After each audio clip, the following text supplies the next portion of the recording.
bersifat universal. Kalau kalian mau tahu, simak videonya. Kalian tahu nggak sih apa itu perwakilan negara di organisasi internasional yang bersifat universal? Mari kita bahas. Perwakilan negara dalam suatu organisasi internasional yang bersifat universal adalah suatu perserikatan bangsa-bangsa, badan-badan khususnya badan-badan tenaga internasional yang memiliki tanggung jawab serta berskala secara global.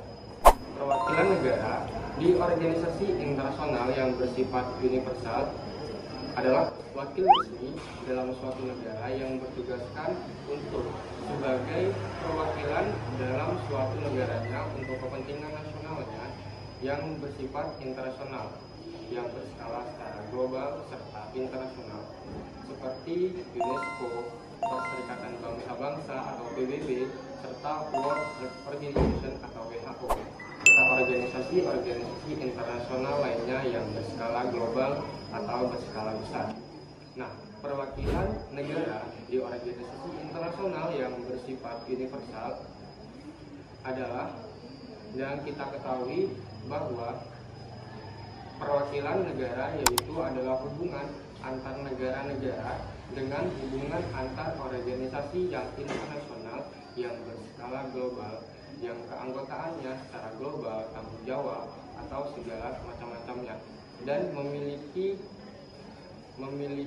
kepribadian hukum internasional atau legal personality yang memiliki tujuan untuk memungkinkan para negara-negara ikut serta aktif dalam pengambilan keputusan dalam suatu negara serta kesempatannya untuk dalam bergabung ke kancah internasional. Selanjutnya yang kedua adalah fungsi perwakilan negara dalam organisasi internasional yang bersifat universal. Fungsi ini sering dikaitkan dengan perwakilan diplomatik bilateral. Namun dalam konteks organisasi internasional atau organisasi yang bersifat universal, para perwakilan negara juga dapat melindungi kepentingan warga negaranya atau korporasi negaranya yang berkaitan langsung dengan organisasi internasional, termasuk substansi yang dibahas dalam forum multisisi. Ruang lingkup yang mencakup ada bidang politik, ekonomi, sosial, budaya, serta kebijakan global. Organisasi internasional yang bersifat universal pada umumnya memiliki mandat yang lebih luas, misalnya terkait keamanan, perdamaian, pembangunan, lingkungan, hak asasi manusia, serta perdagangan global. Seluruh ruang lingkup tersebut diatur dalam kerangka hukum internasional, misalnya melalui prinsip persetujuan bersama atau mutual consent dalam pembentukan diplomatik. Selanjutnya, yang ketiga, ada kekebalan atau imunitas perwakilan negara.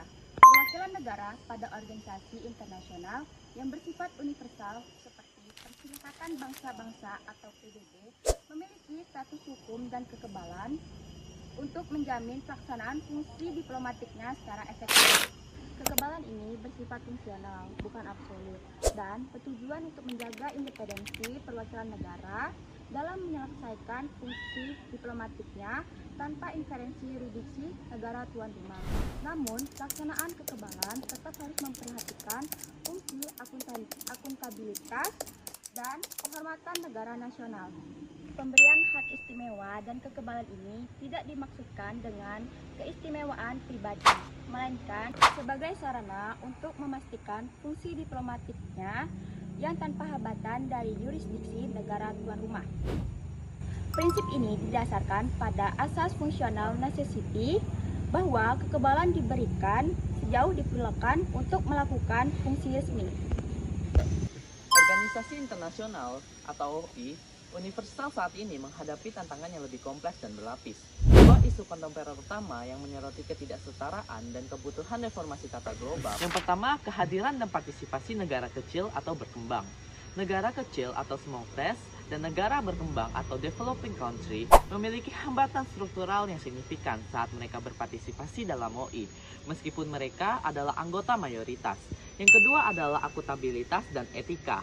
Isu kontemporer lainnya adalah tantangan yang semakin besar terhadap akuntabilitas atau pertanggungjawaban dan perilaku perwakilan negara dan sekretariat OI itu sendiri. Selain menjalankan fungsi dasarnya, perwakilan negara juga memiliki peran strategis yang sangat penting dalam mengatur arah dan hasil kebijakan di organisasi internasional. Yang pertama, sebagai penyalur kepentingan atau lobis. Perwakilan negara berperan aktif dalam melobi negara-negara lain, baik secara bilateral maupun kelompok regional. Yang kedua, sebagai pemain diplomasi multilateral. Dalam konteks ini, kemampuan bernegosiasi dan berkomunikasi menjadi hal yang sangat krusial. Dan yang ketiga, sebagai agen implementasi kebijakan.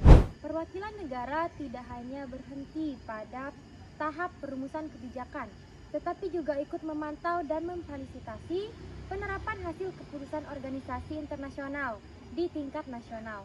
Mereka memastikan bahwa kebijakan yang dihasilkan di forum global benar-benar dapat dijalankan sesuai dengan kepentingan dan kemampuan dalam negeri. Nah, meskipun kekebalan itu penting, namun hukum internasional mengakui adanya beberapa batasan. Yang pertama, kekebalan hanya berlaku untuk tindakan resmi atau functional immunity.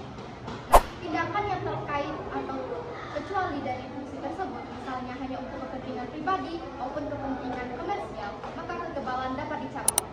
Nah, yang kedua, negara atau negara pengirim ataupun organisasi internasional dapat melepaskan kekebalannya atau disebut dengan waiver of immunity. Nah, yang ketiga, kekebalan berakhir ketika masa jabatan ataupun misi telah berakhir, kecuali tindakan itu diperlukan jika berkaitan dengan fungsi resmi sebelumnya. Nah, mengenai tujuan pemberian kekebalan, ada 3. Yang pertama, menjamin kemandirian diplomatik dalam hal tujuan komunikasi dan pengambilan keputusan.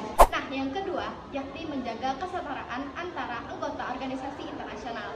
Nah, yang ketiga, yakni melindungi fungsi organisasi internasional dari campur tangan yurisdiksi nasional yang dapat menghambat kerjasama. Nah, mengenai status dan kekebalan pada perwakilan negara pada organisasi internasional bersifat universal. Nah, merupakan mekanisme hukum yang esensial untuk menjamin efektivitas diplomatik dan kesetaraan antar negara anggota organisasi internasional. Nah, kemudian kekebalan yang diberikan bersifat fungsional, bukan absolut. Harus digunakan berdasarkan tanggung jawab dan sesuai dengan tujuan hukum internasional, tuan rumah atau tuan negara pengirim, kemudian organisasi internasional.